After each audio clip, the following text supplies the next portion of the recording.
Chapter 802 Alone on Earth 2. Time flew by.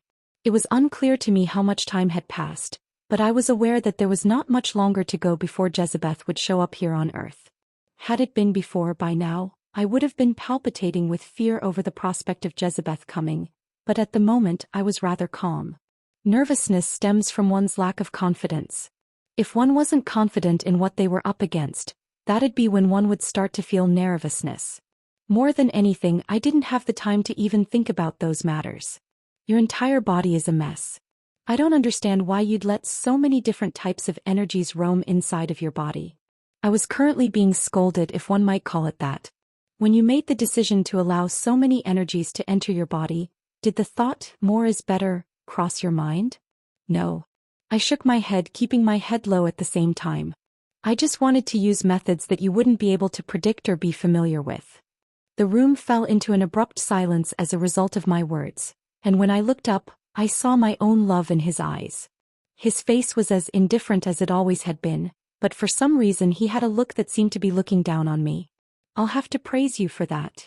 To my surprise, I was complimented rather than reprimanded. It came as a bit of a surprise to me given that, ever since he began helping me, all he ever did was criticize everything that I did. It brought to mind instances when we had been together in the demon realm. Back then he used to treat me the same way that he did now. He was a harsh teacher, but he was the best teacher I could ever ask for. There was no one else who understood me better than he did. On more than one occasion I found myself rather taken aback by the actions that you took. It's true that some of them were incredibly dim-witted, but there were also some that were admirable. Having said that, he looked at me dead on in the eyes. The key word here is, some, and that's on rare occasions. Do you really think I haven't tried everything in my pursuit of power? You think that I've never taken the path that you're currently undertaking? Scrap that nonsensical thought from your mind. Whatever you tried, I've tried it before. He pointed at his head with his index finger. You've only caught a glimpse of my hell. Not the entirety of it. I pursed my lips and didn't say anything at his words. Deep down I knew that he was right. If there was anyone who knew the best path, it had to be him. It was as simple as following the story's plotline. I made it so that the only thing you'd be able to concentrate on is following the plotline, and yet, like a complete moron, you chose to deviate from the plotline that I designed for you to take advantage of. I wasn't completely certain, but I thought I detected a hint of irritation in the tone of my other self's voice. Clearly he was dissatisfied with the choices that I made in the past. I scratched the back of my head. Well, to be honest, I had to discard the plotline. The butterfly effect was getting out of hand, and... was it, though? I was stopped mid-sentence and I felt a cold gaze fall on my face. I turned to look at him and he continued. Did you really think the situation was getting out of hand? He cocked his head a little, staring intently in my direction. In my book there is no such thing as things getting out of control. Everything is in my control, and what you think of as a butterfly effect I've already factored in a long time ago. You should have just been obedient and followed the plotline like I programmed you to. I smiled at him. Things worked out in the end, didn't they? They only worked out because I made them work out. His gaze stinged and I turned my head away from him. It would have been much simpler if you had followed the plotline. You would have probably suffered less and you would be even stronger than you are now. Perhaps so. Even then, I don't regret my decision. I muttered under my breath. There were a lot of choices that I made and I regretted none of them. Sure, in the end those choices ended up being accounted for by him, but it helped me get out of that mentality that this world was merely just a failed novel that I wrote. That it was probably the most important thing for me. It's good that you don't regret your decisions. If you had, I'd be rather disappointed in you. Turning his head to look toward the sky, the other me looked back at me and pointed at the sword in my hand. We don't have much time. Start practicing again. So long as you carry out my plan, we'll be able to win this. Got it. Sighing, I unsheathed the sword and got into a stance. Taking a deep breath, I slashed. Swoosh. Jezebeth sat upon his throne, his eyes closed in contemplation. He could sense that the time was drawing nearer and closer. While he was seated on his throne, his entire body would shake from time to time. He was unable to hold it in any longer. He wanted nothing more than to travel to Earth and put an end to something that had been going on for many decades. Russell. Suddenly, the flap of a tent interrupted his thoughts, and Jezebeth's eyes slowly opened, revealing his crimson-colored pupils, which were stained with a purplish hue. Turning his head, his gaze rested upon the demon who had entered the room. The demon recoiled in fear at the sight of him and quickly bowed his head in submission. "Your Majesty, we're ready," the demon said, his voice barely above a whisper. Jezebeth's lips curled into a smile. "Are the 7 patriarchs ready?" "Yes, Your Majesty," the demon replied. "Good. Let us go." With both hands resting on the armrest of his chair, Jezebeth helped himself up and stood up from his seat. His figure towered over the demons and he shivered even more. Without another word, Jezebeth strode out of the tent and onto the field. As he moved, separate components of his armor suddenly materialized from thin air and began to attach themselves to his body. Russell. There he was greeted with the sight of an army of demons kneeling down in front of him. They numbered in the millions and covered the large plot of land that stood before his very eyes. "We greet His Majesty," the demons chanted in unison.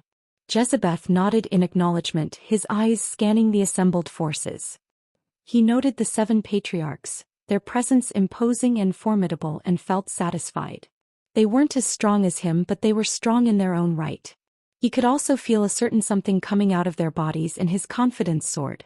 "It looks like everyone is ready," he said, a small smile tugging at the corners of his mouth. Slowly, his gaze fell on a certain someone beside him. He wore a white mask and had his gaze directed away from him. Jezebeth smiled at him before turning his attention back to the 7 patriarchs. "Get the pillars ready," he ordered. It was a straightforward instruction, but at the precise moment when he uttered those words, the 7 patriarchs' eyes lit up with enthusiasm, and they smiled widely, exposing their sparkling white teeth. "Understood, Your Majesty," they replied in unison. Their figures vanished from the spot with a soft beat of their wings. Jezebeth's eyes lingered for a moment over the location where they had just been standing before he tore his attention away from it and started staring into the distance. He closed his eyes and a white glow spread from his body. Let's see how far they've gone." After a brief period of time spent with his eyes closed, during which he took in a keen awareness of the world beyond, he eventually opened them once more. "It looks like they have almost made it to Earth," he murmured to himself. As he moved his hand forward, a bright white glow suddenly engulfed his entire body and spread outward toward the legion of demons that were present. The area around them quickly became riddled with fissures that rapidly expanded in the air. The fissure grew wider with each passing second, and in less than a minute, more than 10 distinct portals materialized somewhere inside the expansive land. They were the height of a mountain and reached all the way up to the sky above. With a satisfied look, Jezebeth opened his mouth and softly spoke. "Prepare for war. It's starting," Angelica muttered, staring at the enormous portals before her. Looking around her, she secretly swallowed a mouthful of saliva and did her best to hide her nervousness. At this very moment, there were a number of demons belonging to her clan surrounding her, and they all regarded her with suspicion. It was abundantly clear that she wasn't particularly welcome. Even so, the fact that they did not take any action against her reflected very highly on the standing her mother had. "Get ready. We will soon be departing to Earth." A demon spoke beside her. Angelica didn't even bother looking to see who it was. It was one of her mother's servants. "It's fine." She kept herself composed, a smile tugging on her mouth shortly after. "I've already finished my preparations. March forward." A thunderous voice resounded throughout, and the demons hastened to get to the portal in the distance. Angelica followed in their footsteps and launched herself toward the portal after her wings expanded. Like that, the third cataclysm began. Chapter 803, The Third Cataclysm 1.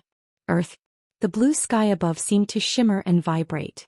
The clouds parted, and then suddenly the sky began to crack, like a fragile pane of glass that was subjected to too much stress. Crack.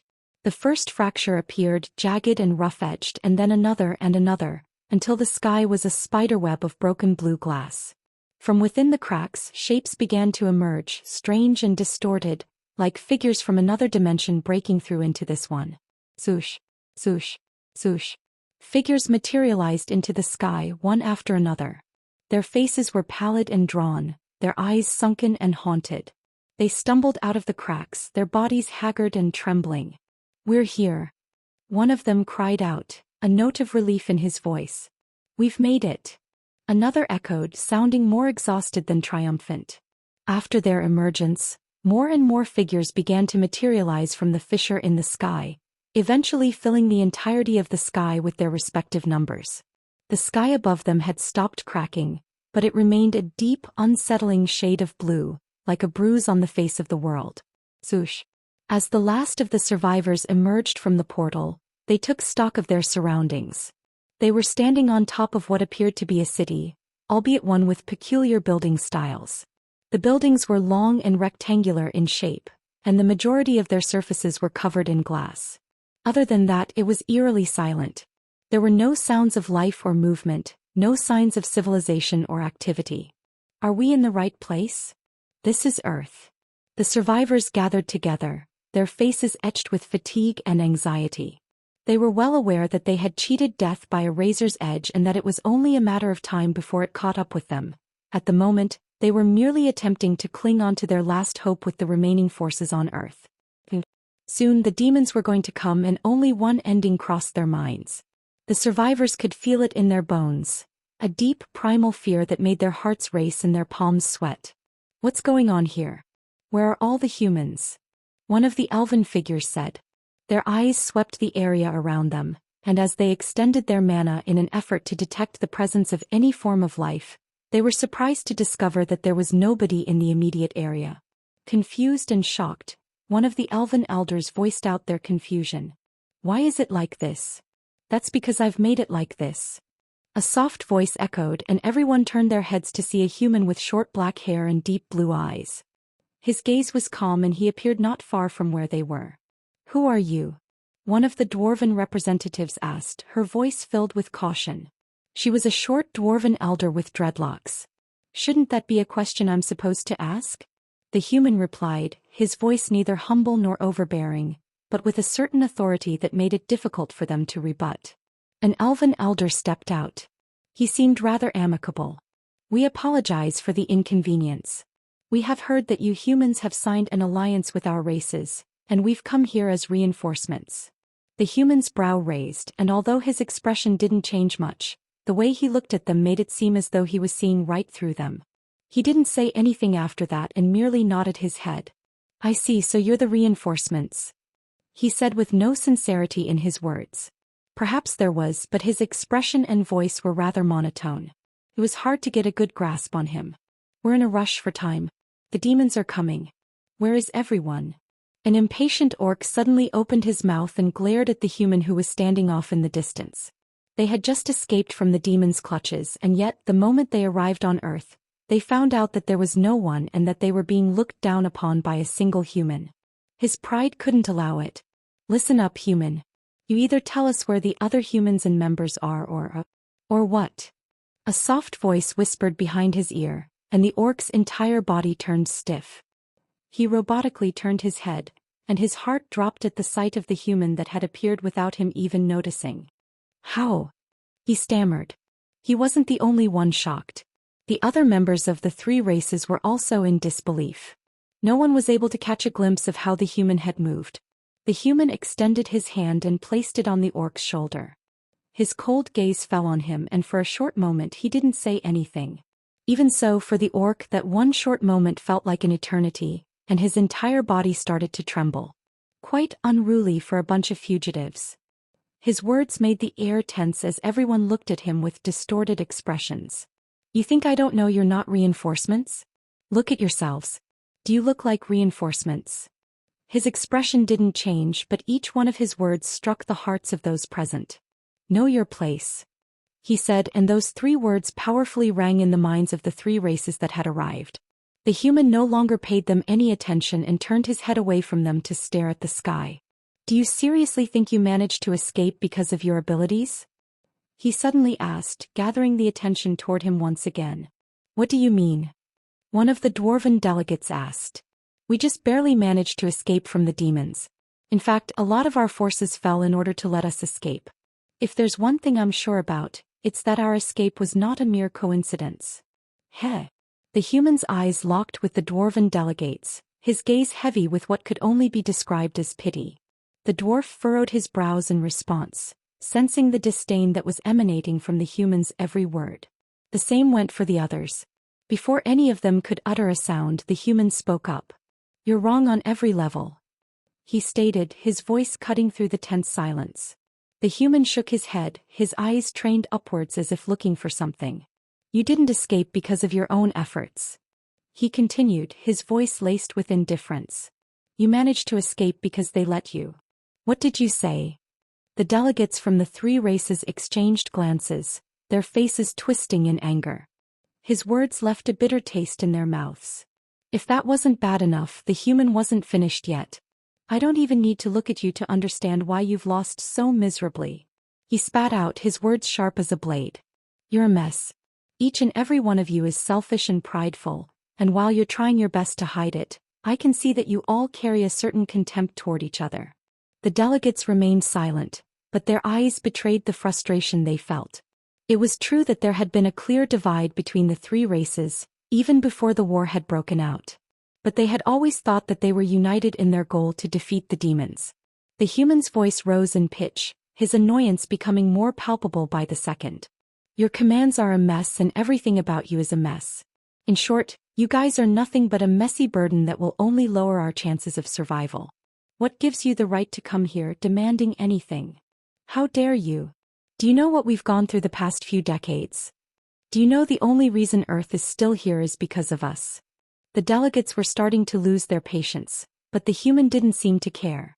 "Navi." He cut through their words, his words like a whip cracking through the air. "Look at how easily they defeated you. Do you really think you're the reason why Earth is still here?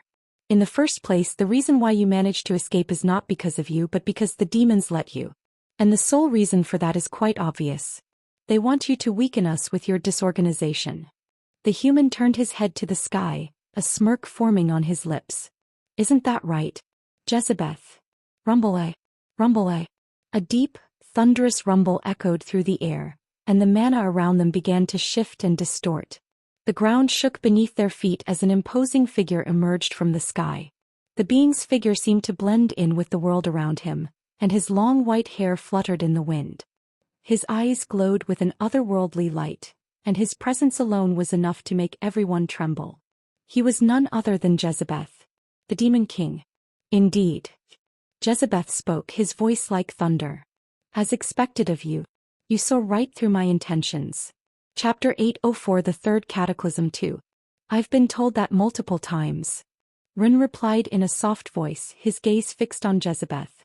The two of them stared at each other for an unknown period of time. This was until Jezebeth finally cracked a smile, and the mood seemed to relax a little.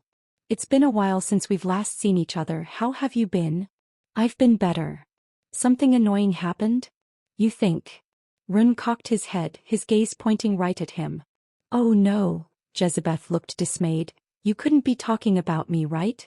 What made you think that?" There was an undisguised sarcasm in Ren's words, and Jezebeth looked even more dismayed. Of course he was merely pretending, but to those that were watching the scene left them utterly terrified. Who is he? How is he able to talk to the Demon King like that? As the two conversed, an unsettling feeling permeated the air, leaving onlookers with a sense of insignificance. It was almost as if they were mere cogs in a larger machine, manipulated and directed by the pair. Right then Jezebeth's brows raised and he looked around him. Shortly after that, surprise filled his expression and he looked back toward Ren, stunned. "What's this? Why is Earth suddenly so empty?" "They've gone somewhere," Ren replied without going much into detail. He just quietly stood there looking at Jezebeth. Such behavior caused Jezebeth to furrow his brows as his eyes soon came to a close and his mind filtered through all the different planets within the universe. Nothing. He was stunned to notice that he did not find a single trace of the human forces. How interesting. His eyes opened up again and they landed on Ren. Yet again he had shown him a surprise. How many times has it been by now? He truly was. "You've hidden them pretty well," Jezebeth complimented. There weren't many beings that could hide something from him, not even the protectors, and yet the human who stood before him was capable of such a feat. A thought suddenly occurred to Jezebeth. "Could it be that you've killed them? You previously called me smart. Do you think I'd do something that stupid?" His sentence was promptly cut off by Ren's voice, and Jezebeth closed his mouth. You're right. Indeed, things wouldn't be fun if things were this simple. The smile returned to his face. Just as he was about to speak, Ren's voice cut through the air. What about you? I don't see your forces anywhere. Where are they?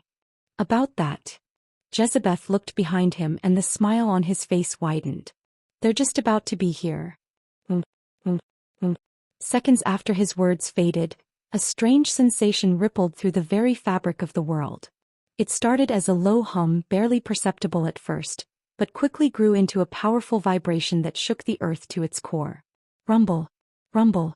The seas themselves seemed to come alive, surging and churning with a furious intensity that sent massive waves crashing against the shore.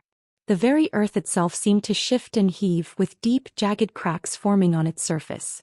And as if in response to some unseen force, the towering mountains rose up from their foundations, their peaks piercing the sky above. What's going on? The changes didn't go unnoticed by Ren, who looked around with alarm. This was something that was well beyond his understanding. It was then that the sky suddenly grew dark, as if something was blocking the sun. The clouds parted and swirled apart, revealing a strange sight. 7 enormous pillars, each one of immense radius, hovered in the air, casting a shadow over everything below. For several moments, the pillars remained suspended in mid-air as if defying gravity itself. The intricate runes etched into their surfaces glowed with an otherworldly light, each one containing a unique array of colors that seemed to shift and change with each passing second. Swoosh, swoosh, swoosh, swoosh, swoosh, swoosh, swoosh. Then, without warning, the pillars began to plummet toward the earth, hurtling toward the ground with an unstoppable force. Boom, boom. The impact was deafening, with the earth shaking and quivering with the force of the collision. Everything in their path was leveled and reduced to rubble and dust in an instant. Once the dust began to settle, the pillars remained standing, their intricate runes still glowing with an ethereal light. The air around them shimmered and crackled with demonic energy. A feeling of doom quietly permeated over the surrounding land, and Jezebeth's smile grew at the sight. What do you think? He asked, his gaze landing over on Ren. Unfortunately for him, the sudden situation didn't seem to fluster Ren very much, surprising Jezebeth quite a bit. Judging from the aura he's giving off, he should still be the new Ren, yet for some reason, he's reminding me of his other self. Is this some sort of trick? Ren's words brought him out of his thoughts and he smiled at him. I wouldn't call this a trick or anything. He cast his gaze over the 7 pillars that covered the ends of the world. They were his pride and joy and something he had been saving up for this very moment. You may think you've achieved something by hiding everyone away from me, but you've grossly underestimated the extent of my powers, Ren. Jezebeth suddenly brought his hand next to him.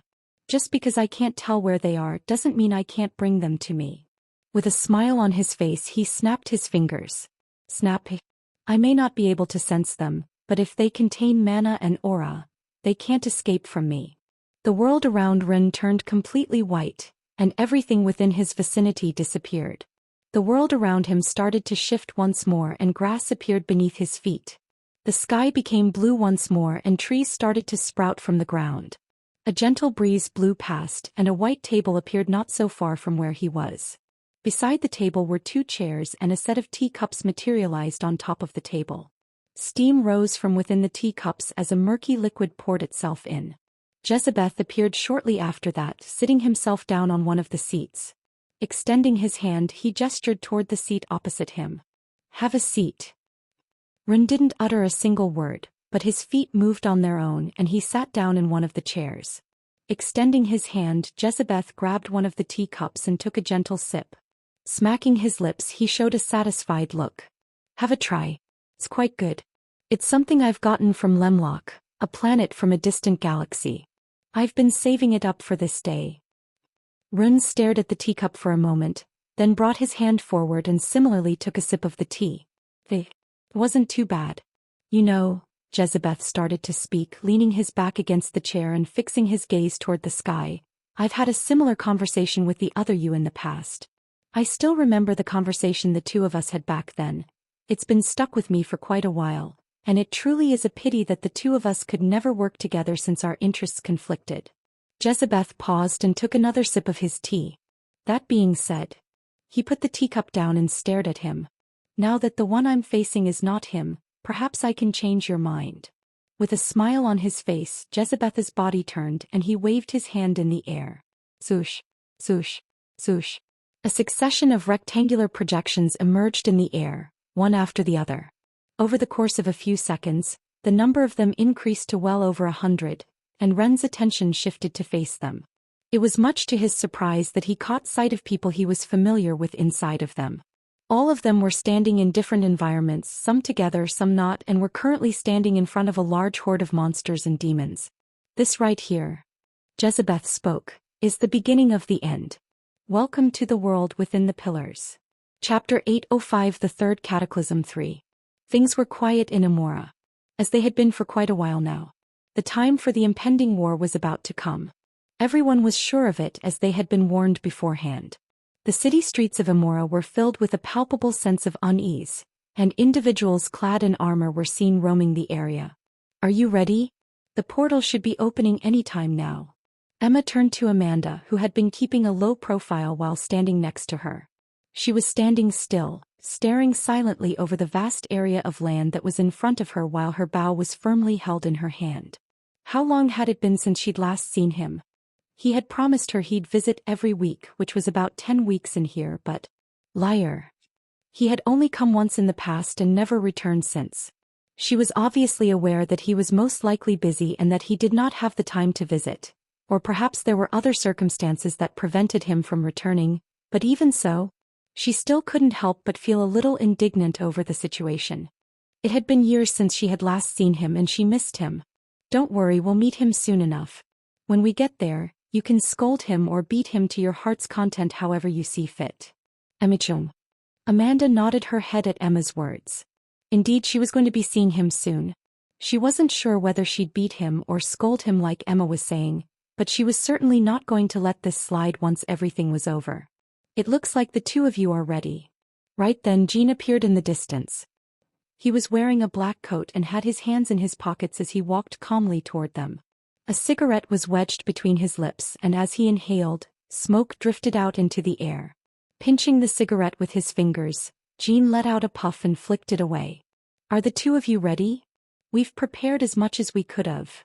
Emma responded while her hand softly caressed the hilts of her short swords that were resting on her hips. I've made quite some progress, but, well, I'm not exactly where I want to be. Oh. Jean nodded his head and turned his head to look at Amanda. What about you? Same. She answered, biting her lips. Her progress over the last 5 years has been nothing short of phenomenal. Counting the time she spent in Amora, she was about 28 this year, and in that time she managed to go all the way to S+ rank. Her progress was staggering. She was at the same level as Monica was when she was her age, which was an accomplishment that was once thought to be nearly impossible to achieve. Having said that, the mana at the moment was quite a bit denser than it was back then, making her progress a lot faster than before, but despite this she was unquestionably a level above those who were the same age as her. In fact, she felt close to reaching SS rank too. She was just a step away from it and she could feel it. But that was where the problem lay. Her age. She was still too young, and with that she knew that she was still not good enough to be considered someone strong enough to leave a mark on the war. Simply put, she was not satisfied with what she had achieved. She wanted more. There are more people coming. One by one, more and more people started to fill the land. There were a lot of familiar faces. Ones that Amanda knew very well and was familiar with. It looks like everyone has improved a lot, especially the orcs.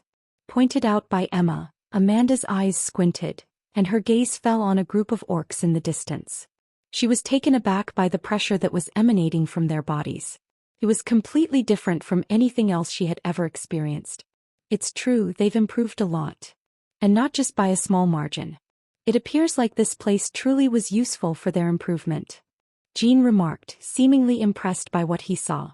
After the orcs had made their appearance, it was the turn of the dwarves, and they roared while wearing cumbersome suits that covered their entire bodies like some kind of futuristic mech.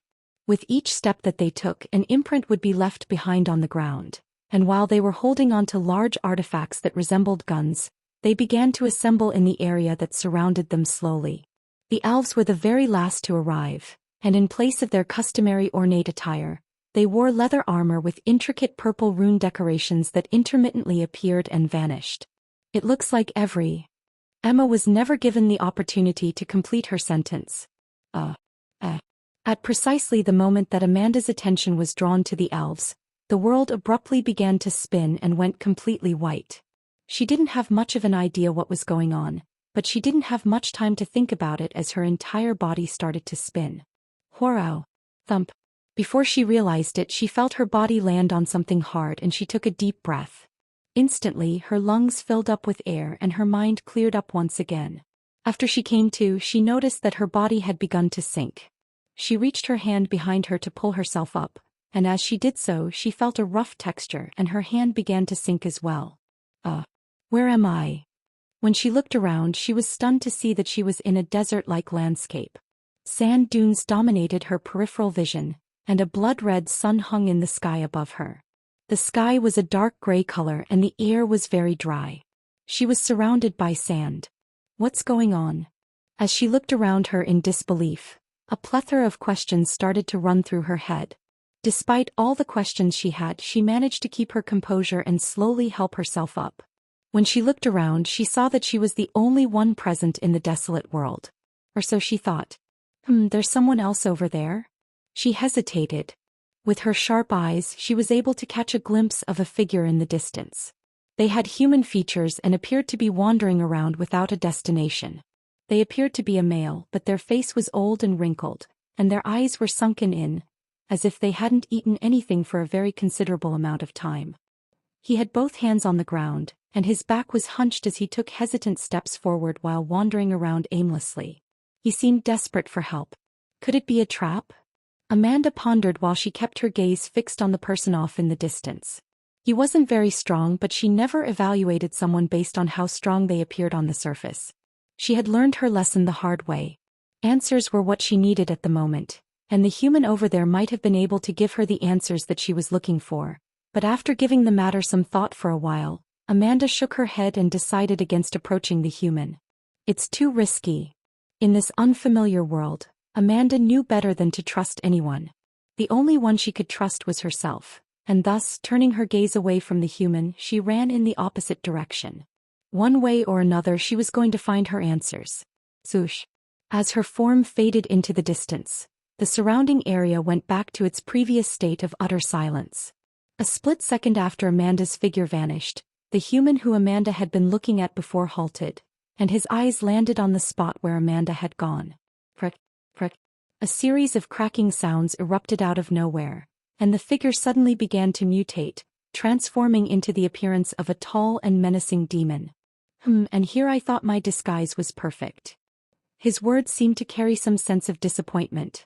However, the smile that was on his face made it seem otherwise. She's quite the sharp one. He commented again, turning his gaze away from her and looking around him and feeling the thousands of different lives around him. The smile on his face depended and the world around him started to twist. Swoosh, swoosh, swoosh. The demon didn't even bother to turn around to look at the over 1,000 figures that had suddenly materialized behind him before issuing his command. Go on. He softly said. Have all the fun that you want. With a broad smile he continued. Welcome them to the Pillar of Wrath. Chapter 806 Choice 1. Rin sat in front of the projections and as he looked at them his gaze moved around to the various projections next to him. The words, the Pillar of Wrath, escaped his lips as faint recollections of what had transpired moments before began to resurface within his mind. Slowly but surely he pieced together the puzzle and came to a sudden understanding. So that's what those things were. Rin found himself confronted with Jezebeth's sly smile as he turned his head. Jezebeth's gaze seemed to be shifting between the projections and Rin as if he was trying to gauge his reaction to the matter. What do you think? Jezebeth asked, his tone light but his eyes serious. Rin frowned, pondering over the situation. It was clear that Jezebeth had a plan and that he had been working towards it for some time. It looks like you've already gotten an idea of the situation. Jezebeth commented, clearly amused by his hesitation. He then began to explain, his words flowing smoothly. Like I said before, you can hide them from me but you can't stop me from bringing them to me. Over the years, my mastery over the laws has progressed to the point where I can finally feel the records. Jezebeth stretched out his hand as if trying to grasp something that was just out of reach. I can feel them, he murmured. They are so close yet so far and... Lowering his head, Ren felt Jezebeth's gaze. The intensity of his gaze made him feel uncomfortable. You're the last step in helping me reach that goal. Jezebeth muttered, his words slow and deliberate. So long as he killed Ren and absorbed all of his powers, he'd finally be able to take that last step and get his hands on the records. With the protectors gone and all the fragments collected, he was the last hurdle that stood in his way of reaching his goal. He needed to die. The pillars are something I've designed over the past few regressions. I've spent quite a lot of time developing them. What they do is rather simple. They create a pocket dimension where all demons inside find their abilities amplified. Jezebeth pointed at the projections with his long and slender hand. As you've seen, there are 7 pillars in total, each representing one of the sins and amplifying their abilities to the point where even I shudder at the results. Jezebeth's smile widened and he leaned back in his chair. Taking a sip of the tea, he gazed at Ren with a relaxed expression. How long do you think they'll be able to survive in such a place? 1 hour? 2 hours? 3 hours? A day? A week? Or maybe even a month? Do you really think they have the ability to defeat them? Jezebeth's disappointment was compounded by the fact that Ren's expression did not change as he looked at the projections in front of him. This was not what Jezebeth had in mind when imagining the current situation. You know. He set the teacup down. The more I talk to you, the more I feel like I'm talking to him. I guess in the time since we last saw each other, he must have done quite a bit in order to make you the way that you are. I have to say I'm impressed. Jezebeth's eyes suddenly squinted. Even so, I'd like for you to hear my proposal. There was something about Jezebeth's voice that changed all of a sudden. Though faint, an echo lingered in his voice and the surroundings turned still. With Kevin gone, you no longer need to kill me.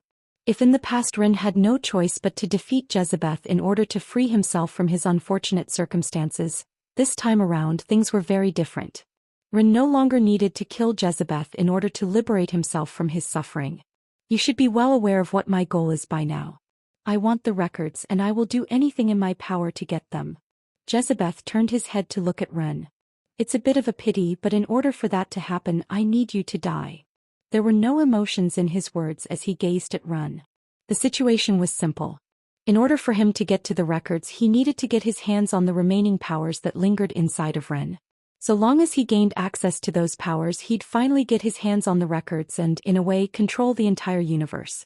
Controlling the universe wasn't exactly his goal, but it was an added touch. That being said, in order for him to gain access to those powers, Ren had to die. It was the only way. As long as you die, I'll be able to figure out the answers that I seek and finally be set free from this long game of ours. Jezebeth turned his head toward the projections that were surrounding them. There were several thousand images on them, and each one was more eerie than the one before it. They portrayed a number of humans and members of other races engaged in a ferocious battle against legions of demons and monsters belonging to the demon realm. They were armed with swords and shields, but the otherworldly creatures that were surrounding them were more powerful than their weapons could ever hope to be. It didn't look like they'd last for very long. Jezebeth tore his gaze away from the projections and once again looked at Ren. Here comes the deal. Bringing his hand up, he pointed directly at Ren. Kill yourself and give me your powers, and in exchange I will end this all at once. Jezebeth smacked his lips together. I won't hurt any of them, not even one of them. If you kill yourself right now, in this very moment, I promise that I won't hurt any of those humans, and in fact I'll do everything in my power to make their lives as comfortable as possible. Jezebeth's words didn't have much of an effect on Ren. Quietly picking up the teacup from the table, he calmly drank it and cast an indifferent glance in Jezebeth's direction. Not enough. Ren's behavior somewhat astounded Jezebeth, but he wasn't entirely surprised. He had always been like this and he was somewhat used to it. Even so, he was prepared. It looks like this is not enough to convince you. All of a sudden, Jezebeth turned his head and stretched his hand forward. The world around him started to warp, and all of a sudden, a thin figure emerged from it. Their frame was small and they were currently wearing a white mask. The thing that initially drew Ren's attention was a pair of striking green eyes. All of a sudden Ren's shoulder trembled and Jezebeth didn't miss that. He smiled a little. Why don't you take off your mask and show him who you are? Following Jezebeth's instructions, the figure that stood in front of Ren slowly brought their hands closer to their face. With a deliberate, almost theatrical movement, they removed their mask, revealing the features of a young man with black hair and piercing green eyes. The figure stood there for a moment, silently watching Ren as their gazes met. There was a palpable tension in the air, as if both men were waiting for the other to make a move. Ren's expression, which had previously been unperturbed, finally began to show signs of change. His body trembled all of a sudden, betraying the emotions that he had been trying so hard to conceal. "Hi, Ren." Small Snake finally spoke and Ren's body stopped trembling. He closed his eyes and remained seated where he was, completely motionless. "Looks like you're still trying to keep yourself composed." Jezebeth was beyond impressed by the composure Ren was showing before him. From his family and friends who were trapped in the pillars to the one person he had previously believed had died. If Jezebeth had been in Ren's position, he believed he would have been unable to maintain his composure. He was very impressed. But that was just as far as things went. Ugh. Stretching his hand, Small Snake's body flew in his direction, and his hand grasped at his throat. Small Snake let out a visible groan, and his expression distorted in pain. It seemed like he wanted to say a lot of things at the moment, but Jezebeth prevented him from doing so. Jezebeth looked at Ren, whose eyes were still closed. "I don't think I have to spell things out for you. Kill yourself or he will die. Not just him, the others will die alongside that stupid decision of yours." His words did not sound like a threat but rather like a command, and immediately after that, Jezebeth's expression changed from one of leisure to one of utter seriousness. It was a cold gaze that was drastically different from how he usually was. "I'm tired of playing these games. It's time the two of us ended this. So choose. Choose how you wish for our game to end." Swoosh, swoosh. As soon as he finished speaking, a strong wind swept through the area, causing the grass and trees to sway violently. Ren's expression was concealed by his hair, which whirled wildly around his face. "There's a misunderstanding here." Ren's words suddenly resounded throughout the area around them. The world around him began to lose its color, and the pigmentation that had been present in his hair began to vanish. Ren slowly raised his head and opened his eyes, exposing a pair of crimson pupils as he did so. They were strikingly similar to Jezebeth's pupils. "Your misunderstanding began the moment you thought you were speaking to the kind-hearted Ren. Your initial hunch was correct." He turned to look at Small Snake and the projections. "What happens to them? It's none of my concern." Chapter 807 Choice 2. Rumble. Rumble. As Ren rose from his seat, the world began to exhibit signs of collapse. His eyes alternated between crimson and dull gray as his black hair gradually turned white. "You've what?" Jezebeth, also stunned by the abrupt change, rose from his seat and stared at Ren with an expression of bewilderment. "Why are you here? How is this?" He fumbled over his words as he stared directly at Ren. None of it made sense to him at the moment. He was certain from the moment he sat down with him that he wasn't conversing with the Ren he knew but rather with the other version of him. The inferior version of him. He wasn't supposed to be here. With Kevin gone, nothing prevented him from vanishing without a trace. So why was he still here? What have you done? Where is? It was unusual for Jezebeth to be this flustered, but the sudden situation made it difficult for him to articulate himself appropriately. His mind was flooded with various questions, making it difficult for him to complete a sentence. Aha! But he wasn't the demon race's leader for nothing. After a brief moment of fluster, he regained his composure and his gaze grew extremely icy. "Answer me this." He looked around him. "If you're the one that's here, does that mean that you've absorbed the other version of you? Does he still even exist?" Jezebeth made sure to look directly at Ren when asking the question. He wanted to know the answer. No, he needed to know the answer. There was something unsettling about the situation and he didn't like the feeling. Does he still exist? Ren's mouth eventually opened with a trace of a rare smile appearing on it. "You'll see soon enough." That wasn't the answer Jezebeth wanted. "Welcome to the Pillar of Gluttony." A majestic voice echoed in the air, stretching endlessly and reaching the ears of all those within its range. "What's going on? Where am I?" When the people who had just materialized in this world turned their heads toward the sky, the direction from which they perceived the voice to have originated, they did so with expressions of bewilderment on their faces. What is this place, and what's going on? Weren't we just in Amora? When did we get here? A fiery orange ball hung low on the horizon, and it cast long shadows that were twisted in all directions across the wasteland. Within the confines of the Pillar of Gluttony was a world that was desolate and uninhabitable, with scorched and cracked ground stretching out for miles in all directions. The atmosphere was thick with a crimson haze that made it difficult to see beyond the horizon and gave everything an eerie glow. The few trees that were left stood starkly against the sky, their leaves having withered and fallen off for quite some time. Sushi. Groups of demons and monsters emerged from beneath several rocky hills. Their twisted and gnarled forms writhed in the dim light of the red sun, casting eerie shadows across the jagged terrain. Leading the group was a towering demon, its blackened skin rippling with muscles as it wielded a jagged, fiery sword. Its eyes gleamed with a dangerous light, and its snarling maw dripped with saliva as it surveyed the surrounding landscape. Beside the demon, a pack of wretched wolf-like beasts skittered out of the hill, their sharp claws and jagged teeth bared in hunger. Their fur was matted and oily, and their eyes glowed with crimson light as they hungrily scanned the land beneath them.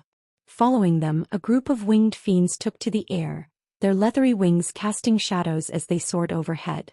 Creak. Their screeches filled the air, and their eyes glittered at the sight of the people beneath them as several demons appeared beside them. The hills trembled as the leading demon shouted and raised his sword. Attack! Watch out! A newcomer yelled out as he swung his sword at the first demon that lunged at him. I will kill yo, yeah? But just as he swung, he noticed something strange. Sushi. His sword cut through the air at a speed that a person with normal vision could see. It seemed as though it were moving in slow motion the whole time. Wheat. Everything started to move in slow motion for him, and the weight of his eyelids grew increasingly heavy. His physical strength suddenly vanished and he staggered forward ineffectually as a result. It was faint, but right before he drew his last breath, he felt his stomach rumble. Thump. He wasn't the only one like this. Many others tried to draw their weapons, but for some reason they felt the task becoming increasingly arduous. It was as if their entire body had lost all energy, and what replaced it was an insatiable hunger. Spurta. Blood gushed out onto the ground as the demons tore their bodies in two using their claws and mutilated everything else in the area. As blood continued to pool in the parched land, it didn't take long for the situation to start turning into a one-sided massacre. Help! Spurta! Cried a panicked voice, only for them to die shortly after. A hand emerging from the other side of their body. Clank. Not all hope was lost, however. Some were still able to react despite the dire circumstances and were able to halt the demon's advance. In particular, a group of 3, 1 human, 1 elf and an orc, huddled together in one of the corners of the land. Even though the situation affected everyone in the group, they were able to defend themselves against the demon's attacks thanks to the orc, who tanked all of the hits. Clank. Kish. The orc, who was positioned in the front, took a deep breath as he continued to absorb the onslaught of attacks coming from 4 demons. Shoo. Arrows flew in a whirlwind behind him, impaling the demons that were in front of him, and the orc charged to the right, where 3 large hounds were attacking. If it wasn't already obvious, demons weren't the only creatures that appeared in this unknown world. There were also monsters present, and they made their presence known rather quickly. War. They were roughly the same size as the orc, and as soon as they attacked, they completely overpowered the orc with their sharp claws and teeth. Arg. The orc was bitten on the shoulder by one of the hounds and green blood spurted out onto the ground. As if that wasn't bad enough, the other 2 hounds went for the orc's legs, and a crunching sound resounded throughout the area. Sear. Crack. The orc fell on one knee with a thump, and desperation flashed across his features. Yuk. When one of the hounds opened its mouth, the orc saw his own blood dripping from its massive teeth. He fixed his eyes intently on the scene, trying to make an impression of what he believed would be his final view. However, just at that moment something zipped by him and a number of thumps resounded through the air. Thump. What happened? The orc was taken aback to find a human being standing in front of him when he came to his senses. He had a sword slung over his shoulder and his long dark hair fell down his back as he rubbed his stomach. Why do I feel so hungry all of a sudden? I'm usually never this hungry, but I feel hungrier today than usual. How weird. The group of 4 quickly regained their composure after overhearing his mutterings. The 4 of them immediately took out several potions and their injuries healed. They were about to express their gratitude when they were startled to see that the pupils in his eyes had suddenly dilated and turned a piercing shade of yellow. His eyes narrowed and a sly grin formed on the corners of his mouth. I sense a powerful presence nearby. Stronger than me, the man said, licking his lips in what seemed to be anticipation. Perhaps it's the big boss? But it seems like they're already engaged in a battle with several other strong opponents. Is it really my place to intervene? The group of 4 exchanged a worried glance. This human didn't seem entirely sane. The man appeared momentarily absorbed in thought as he scratched the back of his head with a troubled expression. Then he abruptly smacked his palm with his fist and spoke with a determined tone. Screw it, I'm going in. He unsheathed his sword. It's not every day I get to face someone so strong. I'll first ask them politely, and if they refuse I'll just knock them out. It's not every day you get to fight someone so strong, he declared, nodding his head confidently. Swoosh. Without another word, the human's form blurred, and he disappeared from sight, leaving the 4 battle-weary warriors standing there in stunned silence. They exchanged another look, then silently decided it was best not to get involved with someone who had clearly lost his mind. As the group of 4 moved on to continue their battle, they couldn't help but wonder if he truly would do what he said he would do. There was no way he was that crazy, right? Chapter 808, The 7 Pillars 1. Ha. Within the confines of a large forest, the echo of 2 rough breaths could be heard. They belonged to none other than Hein and Ava, and they had been running for what seemed like an eternity at that point. Their lungs burned, their legs ached, and their hearts pounded so loudly that it was a wonder the creatures chasing them hadn't heard. Over here. They found themselves in the middle of a thick forest, with the trees towering high above them and their leaves obscuring the majority of the sunlight. They had a hard time seeing where they were going, but they dared not slow down. This one, oh shit. This way. The intense fight that they had only moments before evaded left visible damage on Hein's armor in the form of cracks and dents. Ava's clothes were torn and bloodied, her hair a tangled mess. They were both exhausted, but they knew they couldn't stop yet. Shit, there's too many. Hein muttered, his breath coming out in ragged gasps. Where the fuck are we? Ava cursed under her breath, her legs feeling like they were made of lead. Rustle, rustle. The sound of leaves rustling in the wind froze them in their tracks. They turned to see more than a dozen creatures emerging from the underbrush, their eyes blazing with an insatiable hunger. Ava and Hein's expressions crumbled at that moment. Shit, they're already here. Hurry and run. I'll hold back their first attack. Hein shouted, his voice laced with desperation. Clank, clank, clank. In spite of his anxiety, he took a step forward, and as he did so, his shield broke up into 9 separate pieces and floated in front of him. A translucent green field connected each individual section of the shield, and the result was the formation of a rectangular barrier that covered a large portion of the land in front of him. Boomy, boomy, irk. When the creatures first began their assault, the shield shook violently. Hein could taste something sweet at the very back of his throat, but he gritted his teeth and retracted his shield away. The pieces found their way back to him and pieced themselves together again. Let's go. Hein immediately changed course and made a beeline for the woods without wasting a single second of time. Although Ava was already quite a ways ahead, he was able to catch up to her in no time at all. Roar. War. Keek. The creatures chased after them, their snarls and roars echoing through the forest. It was a relentless pursuit, and despite their best efforts, Ava and Hein were struggling to keep ahead. Heichi. This is too much. Ava complained, running forward with all of her might.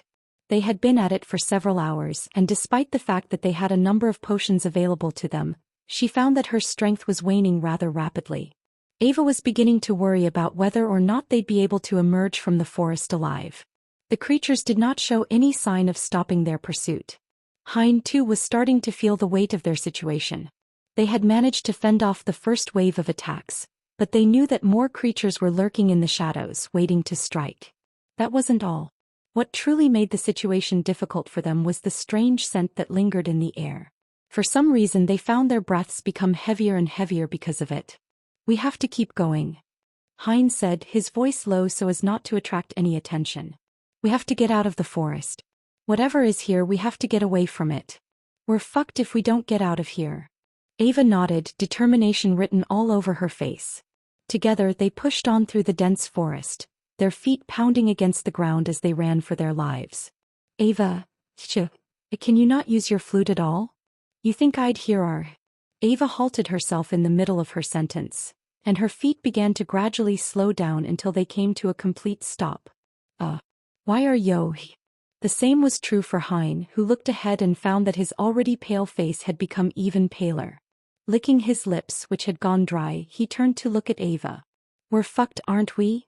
Ava smiled and nodded her head as she looked up ahead, where there were at least a dozen and possibly even more demons. She then covertly swallowed her saliva. "Yeah," she agreed, her eyes wandering over the beasts that the demons were sitting on. They looked like large wolves, but unlike them they looked far more menacing and were a lot larger. They had sharp, long teeth and claws, and their fur was a dark, matted gray or black. Their eyes were yellow and glowing, making them intimidating to look at. They weren't exactly the best-looking wolves, but they sure as hell looked menacing to her. "We're totally fucked. You're fine." Just then a soft voice reached their ears and the two of them froze on the spot. Upon recognizing to whom the voice belonged, both of their heads jerked abruptly to the side, and their eyes widened in surprise. The color returned to their previously pale faces, and the expressions on their faces became brighter. "Angelica. Angelica.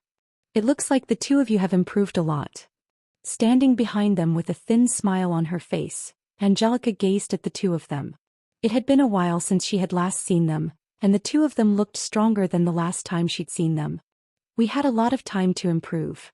Hein scratched the back of his head, finally letting his breath out as he did so. He wasn't quite able to sense Angelica's strength, but he could tell that she was stronger than the last time he had seen her. Most importantly, she was unquestionably more powerful than the demons that were pursuing them. "Young matriarch?" The demons that had surrounded them came to an abrupt halt and looked at Angelica with bewildered expressions on their faces. "Young matriarch?" Ava and Hein exchanged looks with one another after hearing Angelica's title. They had a lot of questions in their minds at the moment, but they decided to voice them out later. They were in no condition to talk. "Stay back, you two." But just as the two were getting ready to fight, Angelica quickly intervened and stopped them in their tracks by stepping forward. She stared at the demons that were in front of her, and a perplexed expression briefly crossed her face. "Ha!" Letting out a sigh, she extended her hand forward. Almost instantly, demonic energy erupted from her entire body and engulfed the space that they were in. "Young matriarch? What are you doing, young matriarch?" The demons were left in a state of shock as a result of Angelica's actions, and just as they were beginning to understand what had just taken place, Angelica bowed her head and apologized. "I'm sorry, but I gave up on that title long ago." "Sir." Crack. The space around the demons fractured, and before the demons even had a chance to defend themselves, the space swallowed them whole and their figures vanished entirely. The moment they disappeared, the area fell into a hush, and when Angelica turned her head to look around, she saw Hein and Ava staring at her in disbelief. "You?" Hein was the first one to speak, and as he did so, his gaze kept alternating back and forth between her hand and the location where the demons had previously been standing. "When did you get so strong?" The power that she displayed to them at that moment shocked them to the core. After spending 5 years in Amora, they had originally believed that they would be closer to Angelica's power, but that didn't appear to be the case at all. In fact, it seems as though she had surpassed them in every possible way in just a few short years. Just what had happened? "You're thinking too much. I've not improved as much as you think. In fact, your progress is a lot greater than mine."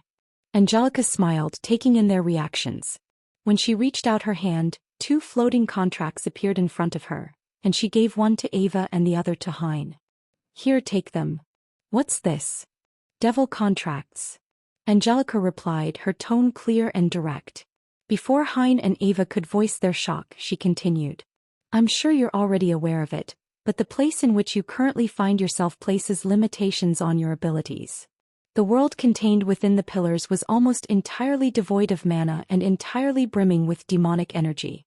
As a result, it was extremely difficult for beings that couldn't control demonic energy to restore their mana after it had been depleted. It's rather surprising to me that the two of you have been able to hold out this long, but it's obvious from the way the two of you are looking at the moment that you're struggling to keep it together. Their faces and breaths said it all. Had she not arrived in the time that she did, she was afraid the two of them would not have made it, and perhaps even. She didn't dare think of such a scenario. It was fortunate that, due to her position, she was able to observe what was taking place inside the tower, and as a result she was able to find them rather quickly. You're inside of what is called the Pillar of Lust, and inside of it our powers are enhanced. The reason why it seems like I've improved so much is because of the properties of the pillars, and if you two sign the contract, you will no longer be held back by the constraints of the pillar. She lowered her head and stared at the two contracts, a smile forming on her cold face. As a matter of fact, the two of you will find your strength increasing once you sign the contract, so. Angelica handed the two of them the contract. Sign them,